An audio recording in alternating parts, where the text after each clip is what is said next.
Hello everybody, welcome to Spen's Corner. I'm Spen from the Misfits and wanted to have a little chat today about a certain Sergio Perez. Not going to be any pod this week. Elliot's gone and left me again. He's gone down London to the F1 arcade, so make sure you watch and look out for those videos. I'm sure he'll get some great ones for us. But yeah, he's left me here again in sunny old Yorkshire on my own. So I thought I'd have a little chat just about Sergio Perez. As many of you know, he's my favourite driver. That's no secret. But recent results, yeah, not great. That's a start. Not great at all. Can he come back from them? Yeah, I think so. But main topic is the amount of slander the man's getting. Jesus, I'm at work refreshing my feed and there's all these new news broadcasters and whatever saying he's getting replaced by Norris, getting replaced by Ricardo, he's getting replaced by Seb Vettel coming back. But yeah, so I just kind of wanted to know what you guys think really. In my mind, it's just a blip, a big one and a bad one, but it's a blip. We're forgetting he won 2 races, the first 4, 2 pole positions. You don't just learn, you don't just forget how to drive overnight. And I'm going to defend him today, as you can tell. I'm not in a good mood. I'm in my serious clothes. I definitely not come straight from work. But yeah, I'm going to defend him. I'm his lawyer today. So yeah, Silverstone, talk about Silverstone. You don't qualify P15 or P16, whatever it was, on pace. It's not on pace. It's just a combination of mistakes, really. His team let him down, I think, in Silverstone, put him out first on a drying track. Everybody behind you is going to improve by at least 2/10 just because you're drying the track for them. So that was Red Bull's error, but he shouldn't have been there in the first place. He should have already had a good lap in. He should have been able to tell the team, no, I want to go out last. He should have had that confidence, but he didn't, because he's suffering with confidence at the minute. He's not got much. Last couple of races, but there is some times where it is his fault and I can't really defend him. Monaco, no idea what we're trying to do in Monaco. He's come out in Q1 absolutely flying and absolutely binned it. Turn 1, no need for it. So I can't excuse him for that. That's down to him. Austria, again, kind of his fault, kind of not. Track limits were a bit of a joke in Austria, as we all know. But then again, it's Q1.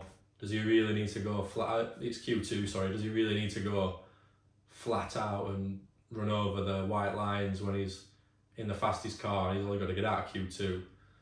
Again, mistake on his part, but again, track limits were crap. And to be honest with you, I blanked out the other races. I can't really remember them. Australia, another bad one. I was there in person. Absolutely fuming. Brake failure. They changed his brakes and were fine for the race. But a lot of people jumped on that and took it as he's crap. He didn't know how to drive. Forgetting that Perez has been in the sport since 2011. You don't just forget how to drive. But yeah, it's hard to defend the man at the moment. Hoping Hungary can be better this weekend. I think it will. Again, though, not a track he really likes, but we'll see. He's just got to get out of Q2, man. Get out of Q2. Put it on first row. Put it on second row. There you go. Then with his race pace, he's guaranteed a P2 at worst. Do you know what I mean?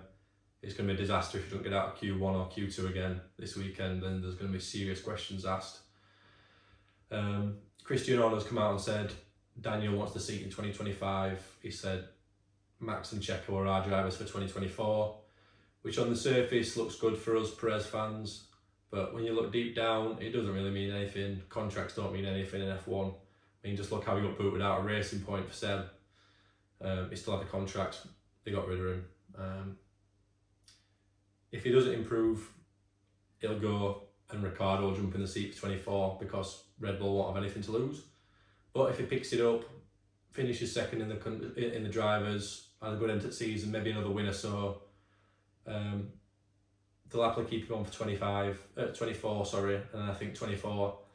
I think they're probably looking for someone to replace him anyway in 25. And I think he'll retire, to be honest. 25. I can't see him being in that Red Bull team after 24, unless he has an absolute stormer. So it's not out of the realm of possibility. We'll just have to wait and see. But yeah, struggling. I am a struggling man these past few weeks trying to defend Perez. But yeah, it's all part of the sport, innit? That's why we love it. Yeah, lots of silly season rumours going around, Norris to Red Bull. Would you even want to see that, Norris fans? I know Red Bull's an attractive seat, but up against Max in a team that's known to be toxic against its second drivers, I'm not sure. I think there's better options for Norris out there. Yeah, and then there's a quick word on Nick and Ricciardo's situation. Nick wasn't good enough, but I think they should have given him the year. That's just me being a softie at heart. Glad Daniel's back.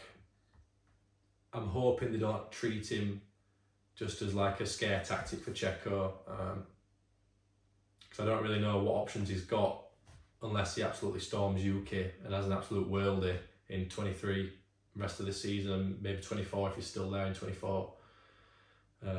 Unless he absolutely obliterates UK, I don't really see what else is there out for him unless another team wants to pick him up out of the Red Bull family again, but I think he's made that clear. He don't want that to happen. So it's a strange one for Daniel. They've got Liam Lawson knocking about. I'm sure other teams will be looking at him, trying to pinch him. Kind of like McLaren did to Alpine for Piastri. I'm no doubt teams will be looking at Liam Lawson to try and pinch him. So interesting. Silly season is starting. Next round is Hungary. I'm optimistic. You should be optimistic. And enjoy it, Misfits. See you soon. And Elle will be back next time. I'm going to force him to come back. He's not leaving me on my own again. Cheers.